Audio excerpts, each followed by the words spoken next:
So first off, for those that don't know, who is Andrew Maina? I was born and raised in Kenya. Came here at the age of 21. I've been working very, very hard throughout my life. Marshfield became an opportunity place to invest. I actually grew up in Federal Hill, Providence, Rhode Island. Went to school at Johnson & Wells. Met one of the young lady, and we have two children, 15 and 18 actually, just almost going back to college. Wow. So I have pretty much a lot of history. Like I said, growing up in Africa, ending up here at a very young age, which is remarkable of what I've actually been able to accomplish, and just having an opportunity that actually America has given to me, and just moving forward, working hard, and just taking every opportunity. And also just, why I'm here in America is to work hard and just be an example of others. Cool. So Airport Pizza is not your first thing you've done. So talk about your career a little bit before that. My career first is just right after graduating college. I ended up working at a banking system.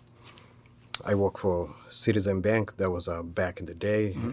I did teller marketing, and just right after that, I was fortunate to find a job at the oil industry. Did a lot of gas station, opened up some businesses back in Providence, and that was just the beginning of the hustle. So I had an opportunity to actually mingle with so many entrepreneurs, business people, and also just meeting so many friends and people that actually I wanted to be an example of them and how they were able to achieve more in business. Cool. So what made you decide to get into the pizza business? Pizza business, it's kind of, I'll just say it happened. Okay. I never thought that I would actually be in any pizza business. Opportunity presented itself. Location right there in Marshfield at the airport. While I was working for an organization called Road to Responsibility, I'll hang out for so long. I'll hang out pretty much, just getting pizza, getting lunches, and everything else. At that time, there was a gentleman named Manny that actually owned the restaurant. So I'll eat a lot over there. I love the pizza and everything else. And the rest is history. As they always say, there's always a say that, you hang around like barbershop for too long, you're going to get a haircut. So, and that's what happened. So I kept on eating, and then it just happened that an opportunity, I believe he had closed that business and opened another one. He wanted to expand. That was a vacant. And then I ended up talking to him. I saw a sign that it was actually for sale. And I did an inquiry, and I thought I'll just challenge myself. And I ended up getting in contact, and I said, how does pizza business operate? And it just happened. I just fumbled, and the rest is just history. How long ago was this? This was 3 years ago. Wow. Awesome. Now, for those that don't know Airport Pizza, tell us about the business, when it started, what you offer, staffing, things of that nature. Okay, so I'll say what we offer is fresh items. Everything that we actually have it on the menu is cooked fresh, except, things like French fries, of course, those are all frozen food. But we offer everything has to be fresh items. So when you order, it takes a little bit of a while, but it's worth it. Just that the quality of our food is actually high enough that when you're patient, you're going to enjoy. Okay. What about staffing? How many employees do you So have? I have I have 6 staffing at the moment. One of the best, actually. I have one really good cook. I don't have a lot of turnover, and probably this is, I'll say just the leadership of what I have. So I'm able to work. It's a very intense job. Restaurant industry is very. It's one of those. It's work, and it's stressful at times. You would think it's just selling pizza, selling certain things, but it's just it's very, you have to be more creative. You have to get along and just have that team that actually everything that we sell, it's about customer service. Everything that we prep just have to actually just to have that value. And I was fortunate to have 6 staff. One of them is a driver but can cook. Yeah. I have one of the best cook, actually, like I keep saying that, and knows how to put things together. He does things from his own heart, and just that I'm able to work with him, it made me to retain employees. Awesome. So where did the name come from? Again, I'll say from customers. Okay. So, Airport actually existed many years ago.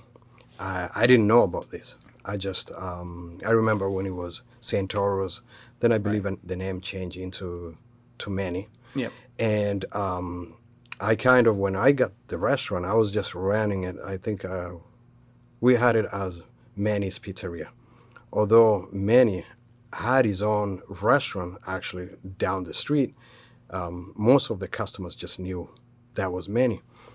So what happened is our first day when we just opened, 3 months just down the line, orders kept on going to separate places. So they would call me from the other restaurant, which was Manny, and they would call and they would say, "Do you have my order?" And I would say, "No." And then at the same time, customers would show up and they would say, "I'm here to pick up my order." And we'll look at it and it will say, "It's not." So right away, we'll be having a conversation, just like how I'm having a conversation with you at the moment. And positive, you're getting to know the customers. And all of a sudden, you can imagine, all of a sudden the customers say, "All right, it's time for me to go. Thank you, where's my food?" And you look around, that food is not there.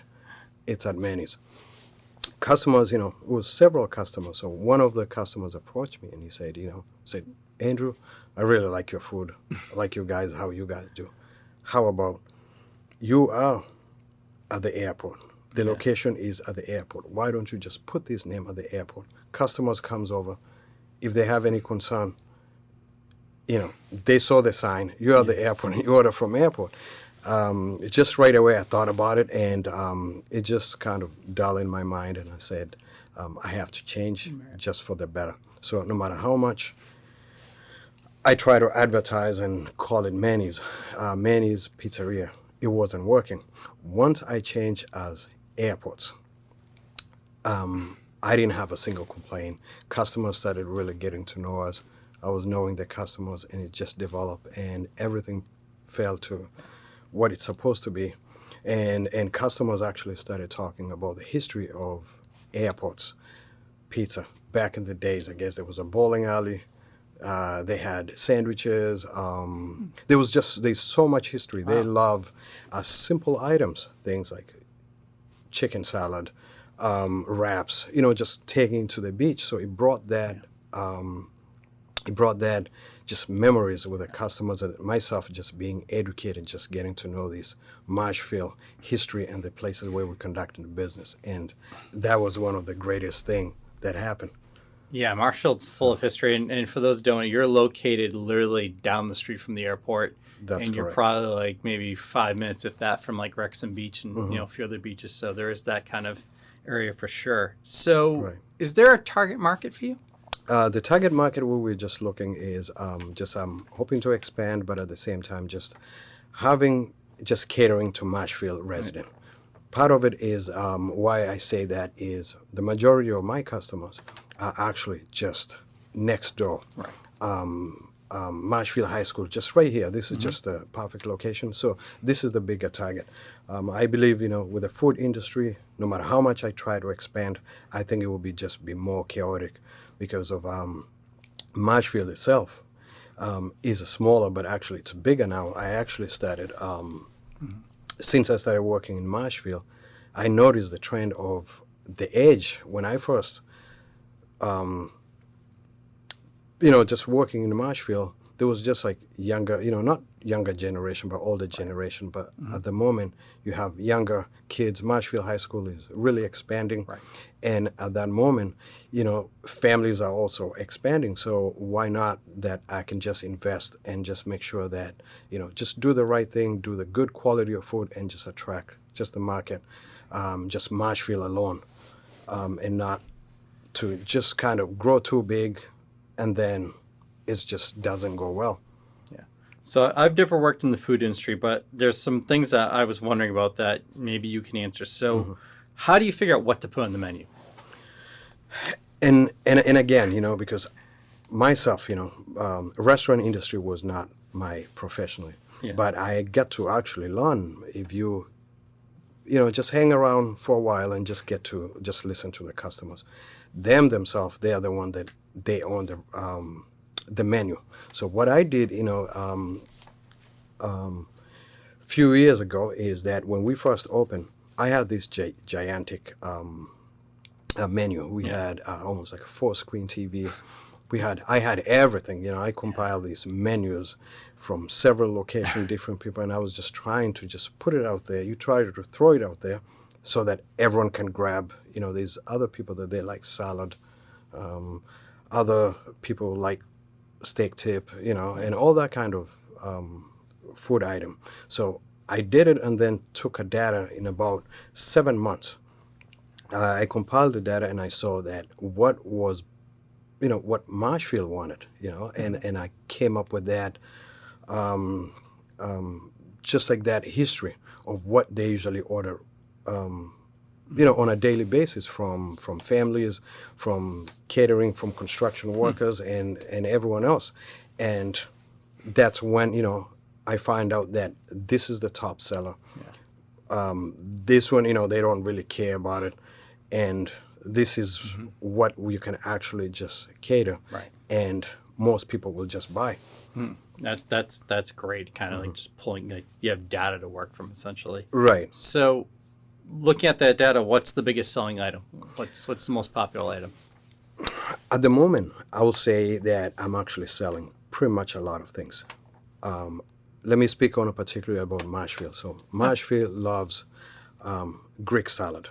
Really? Anything you put salad, that's the number one top. Grilled chicken salad. And Caesar salad, chicken fingers. And one of my most also is buffalo fingers, which we do our own sauce. And it seems to be, Marshfield is a little bit picky. So you have to actually make sure that every item that you put, you have to have it at the top, whereby it has to be fresh. They don't like frozen stuff. And most of our fingers and buffalo chicken fingers actually is that it's all breaded. We cook it right there. Everything is fresh, and it seemed to be we captured the basically families, and those are one of our top main. Pizza, the same thing. I'll say Greek pizza, Really? pepperoni pizza, all pizzas.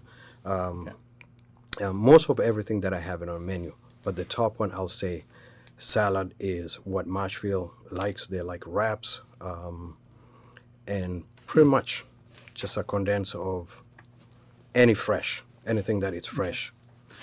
Is there an item that you've sold a lot that surprised you? Like, has there been something you're like, I didn't expect this to be that popular or sell a lot of? Right. I'll say my most popular right now is, I'll say, like margarita pizza. I Okay. never thought. I sell about 5 to probably about 15 even in a day. Wow. I didn't actually realize that in Marshfield they like fresh basil. They love the fresh mozzarella and basically fresh tomato, anything else. And then also like one of the food items that actually I saw that it actually spiked last week was grilled chicken Caesar pizza, which is just kind of got me to be surprised, and others.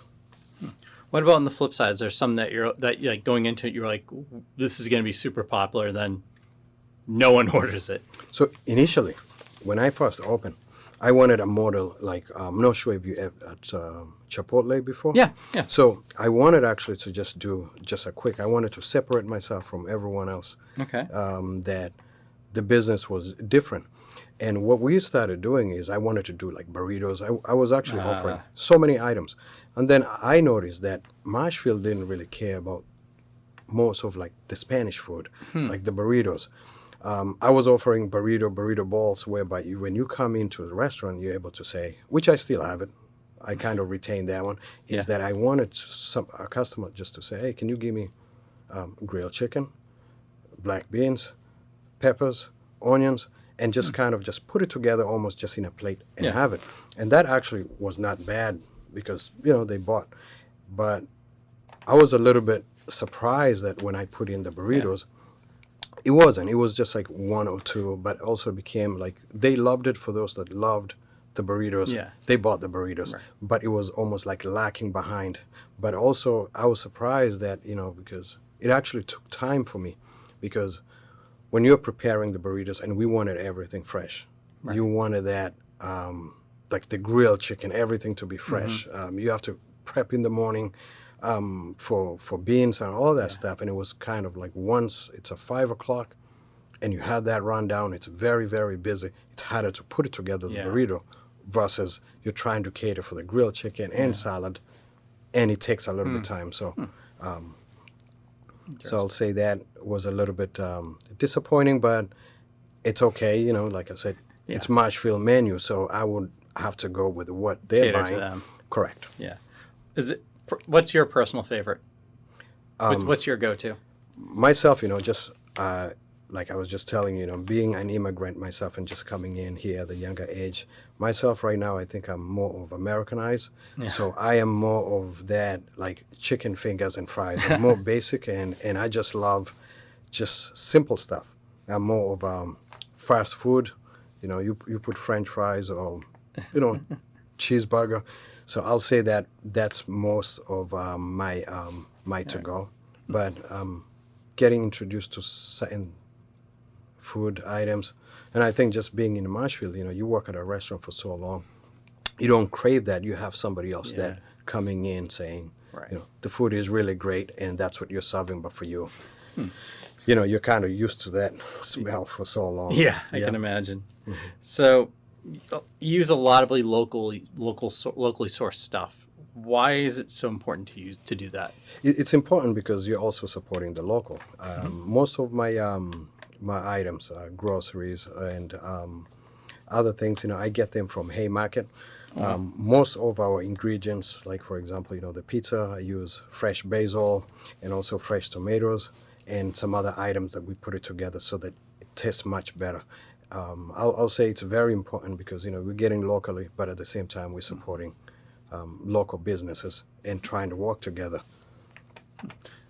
Is there a busier time for you? Is there like, hey, like these months are really busy or these days are really busy for us? Busier months is usually summer. Yeah, that's the best part. Coming up to winter season, it seems to be, it's a little bit down because you don't have that traffic. You don't also enjoy that tourist and also people going to the beach. So you don't grasp that. But in a real sense, to me, I'll say I don't really have the downtime. Seems to be I cater to the same customers. It's up, bump during the summer, and we get that bonus. I think all of us that we're in business in Marshfield, we all enjoy. Yeah. But in the case of myself, I'll say my customers that show up every single day, the people that I've got to know, I've built up the history, they like my food, they like what we offer, they show up every single time. If they didn't order today, I'm going to see them Thursday and probably Friday on our busier night or even Saturday. So they always try to support us. And I think that's something that it comes with a blessing for myself. And I take that I'm very, very thankful that it's not only that I rely on summer, but I rely on same customers and also just repeat customers. Okay. So what's that one thing about the food industry that people don't realize? It's one of the most intense. Okay. I'll say just working in a restaurant alone, you have to have patience. You have to serve good food, which is again, you have to sell the top item. You have to have the best quality. One thing that I've realized just being in business for these few years, 3 years ago, is that food business is never personal. So if you like a certain restaurant and they offer good food, you're going to pay the value of that, what that commodity is. And if you see that customer, they might like you as a person, but if you're not doing the best job as a business, they're not coming back. But if you offer good food, you will see that the customer keep coming. And it's very, very intense. You have to have patience. For example, I'll say Friday nights, my busiest nights, because Marshfield is almost like trained to actually take orders from 5 o'clock to 8 o'clock.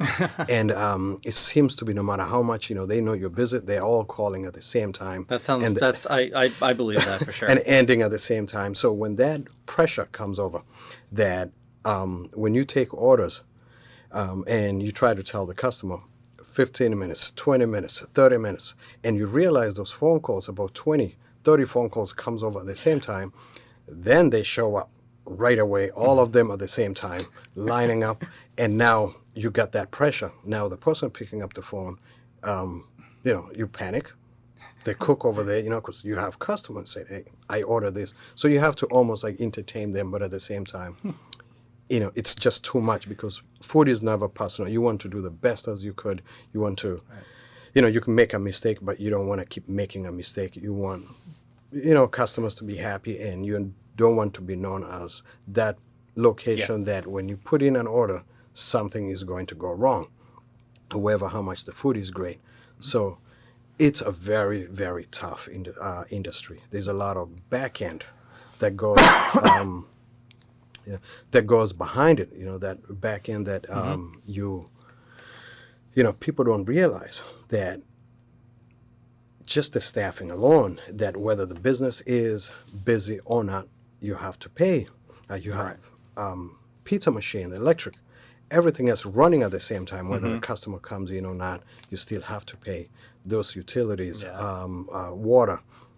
You're also, subjected to making sure that you're paying the taxes, everything else. There's just so much things, and then leave alone just the customers itself, just having that that you have to give that attention to the customer. So there's just so much things that goes along with it. It's work. It's never just easy, and it takes a lot of gratitude and also just patience, and also just to be thankful to just the customers and the people that you work for. So, Marshall, there's a few businesses that are similar to yours. What separates you from everyone else? Myself, I'll say customer service. Okay. And I keep talking about just having that, just being thankful to everything. It separates me because of I like to talk to my customers. Yeah. The food that I offer is actually the best quality.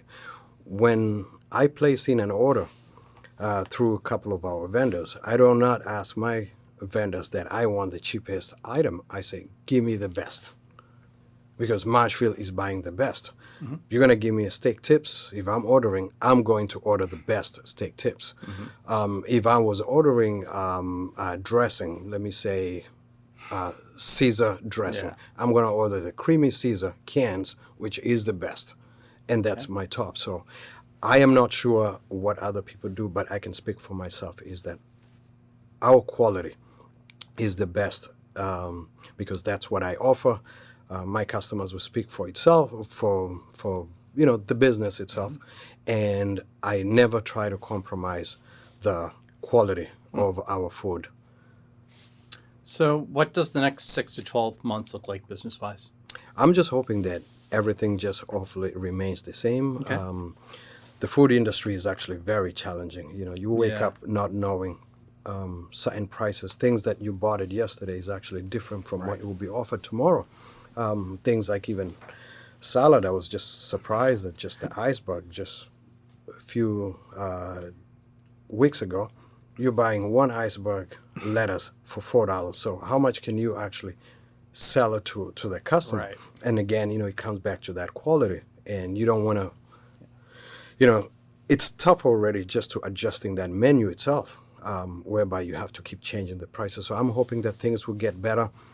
It seems to be we are heading to that recession, but I'm just Yeah. hoping that, things will just get better, and just hang in there, and hopefully things will work out for So us. yeah, so business is all about partners. Who are the best partners for you? I'll say my coworkers, Okay. somebody that those my cooks, the person that answers the phone. One of my biggest partner also, from Haymarket, that actually provide me with everything that I needed. I have one of the partners they call Costa's Provision. It's a lodger around South Shore, so they provide me with everything else. Chambers of Commerce, I would say, also as one of my partner, they've actually embraced and actually helped me out to actually expand the business, and Awesome. they've been very, very supportive. Especially, I would say, Lori and Lara, they've been Yeah. very. They are actually one of my. I will have to say why I'm successful is just for them, just having that little exposure that I am actually grateful on that. Yeah, we've done a lot with Lara and Lori over there. There's actually they collaborate with us on those podcasts, and they're fantastic. So you're preaching to the Yeah, choir on that they for are sure. great. They are great, humbling people. Probably, Sure. they don't seek anything for them to get paid or anything, but just them just surprising and say, Andrew, I think you should do this, or what would you like to do this, things of that nature. And I'm so grateful to have chambers of commerce Yeah. helping me to actually expand. So on the home stretch here, so what's the best piece of advice you've been given from a business perspective? I would say never compromise Okay. the quality of food. Treating everybody as the same. I'm a people person, so that kind of falls back on that. Is that just treating everyone just the same as the way how you want to be treated, and even in business, we all thrive to be successful, but I always say, you can never make too much money, and you can never make too much money. Right. Because at the same time, at the end, we don't take this, you're not going to take all your profits or anything else with you. So you have to humble yourself and just never compromise the quality of anything that you do. So I want to shift gears a little bit here. An organization that we've worked with that's near and dear to us here at MCM is Road to Responsibility. You were featured in their 2022 gala video with a gentleman named Ben. Talk about that. That was very, very interesting. I was actually surprised, if I have to say so. I've been with Road to Responsibility going to 14 years right now. I am, just talking even about this, it's not even about myself, just talking about the business, because the business aspect of what I do is completely different. But I am thankful to have worked for Road to Responsibility. I began working for Road to Responsibility 2007. I commuted actually all the way, every single day. I worked tirelessly, so I commuted every single day growing in Rhode Island, and I would drive every single day. Wow. I loved the job. At any point, it never felt like work for me. Just driving every single day for an hour. And I loved what I actually, just doing. So working for Road to Responsibility became a part of I'll just say I became part of the family. Yeah. And, at some point I met another family that they were actually struggling with their son. They wanted their son to actually find a home and just kind of get an idea of basic skills. At that time, because myself, I had worked for Road to Responsibility for years, I had those perfect skills that I have that actually, I have a great team, same as just the pizza, but also I have if it's not the best, it's actually the best. And we help out this gentleman. His name is Ben. Moved from Hingham to actually Marshfield just to get a residential. And I worked with him. And one thing that we noticed was just that he just wanted to be happy again. And part of it was just those little things, like getting him, just for people to appreciate him, whether it was the staffing, just getting to teach him basic skills, like waking up in the morning and going to work. Being able to sit down and just have a normal conversation with everyone else. And things worked out for the best because also the family were more cooperative with us with Road to Responsibility. Right. They wanted the best for their son. So we all work together and things fall in this place. I was actually surprised because I wanted, it's my team. Yeah. Of course, myself as a leader, I play important role, but the family played important role, and even himself. He improved in about a year. Things changed with him. It's one of those things that it made me cringe. And when I walked in, I was just going for a gala. That was my first time. I've never been in a gala. There was just so many history, so many people, so many things that you can grasp. Those knowledge, just listening to just everyone else talking, and then all of a sudden they showed the video that we had worked on it, and it was one of the best things. I encourage everyone to keep an eye and just watch the video. Support Road to Responsibility as a nonprofit organization, and things has worked out. So when I talk about Ben, I take that as something that we all look forward. We're all human, and we just want just that little thing. I can imagine myself having that family that when they were giving their son to a place that you have no idea, and saying, and Ben actually just moving in with us was and teaching him that basic skills, and the family just watching, because at that time they were saying, they were having a hard time. They said, just their relationship was just in shambles. Just they didn't know what to do, and Road to Responsibility just kind of came up on a rescue. They heard about it, and it's the best organization to work for in terms of putting in the staffing, the trainings that we are offered, the leadership of Dr. Chris White himself, that he basically knows everyone. Mr. Rich Holbert, which is our AVP, who's been on a behavioral for so long, just having those guide that I didn't need the education in order to do that job, but all I needed to do was just the training and just to listen to whether it's a psychiatrist or listen to their therapist, get the knowledge from the doctors when you take them, all that stuff. You just consume everything, and things has worked out for the best. So when you ask me about Road to Responsibility, I cannot get enough talking about it. I can go on and on about it, but it's been, that's totally fine, because we've worked them for about 15 years and we love them. It's one of the best. We always, there's a word that we say, Road to Responsibility makes lives better, but also it makes lives better for us as a staffing too, the people that we work for. Awesome. Just the longevity of the staffing, why we all love to work for Road to Responsibility. Different cultures, different background, different people, ethnic background, and we are so together that it amazes how just that organization worked. It's huge. So jumping around a little bit, so if you were to jump in the time machine to the start of your career, what would you tell yourself? I would say, I don't know if I could change anything that I'm doing right now, but probably I could have even worked more harder than what I've already doing. Just alone that myself just coming to America and just that humble, that opportunity that America has given it to me. You know, I wouldn't do anything different, but just to make sure that I become, you know, a honorable citizen.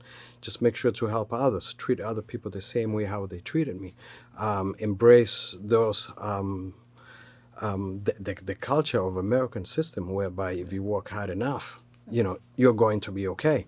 I wouldn't change anything else. You know, like I keep saying, you know, there's so much other people who are not fortunate like myself. Right. And me, myself, just taking that nudge just a little bit that, you know, just kind of just learning and having that process that, you know, just being an American and having that opportunity of proving myself that I can be a better person and I can make an example of other people. I don't think I would change anything else. I would just keep going, keep learning, and hopefully at someday, you know, someone will look at me and say, you know, I would like to do exactly what Andrew did and become a perfect example for others. And last but not least, but for those that want to know more about you or Airport Pizza, where can they go? 1249 Ocean Street. We're just located right at the airport. You can check our menu at airportpizzeria.com, or also we partner with Slice Pizza. You can order from them, and they're actually one of the really great partners because, you know, they offer the you know, reward system, you know, whereby you know, you buy five items consecutive, you know, they give you that free pizza, which is everyone likes, and that's just pretty much so. Great. Well, Andrew, thank you so much for joining us on the podcast today. Thank you so much. Thank you for having me. I'm very humble and I appreciate it, and thank you for taking your time for this interview.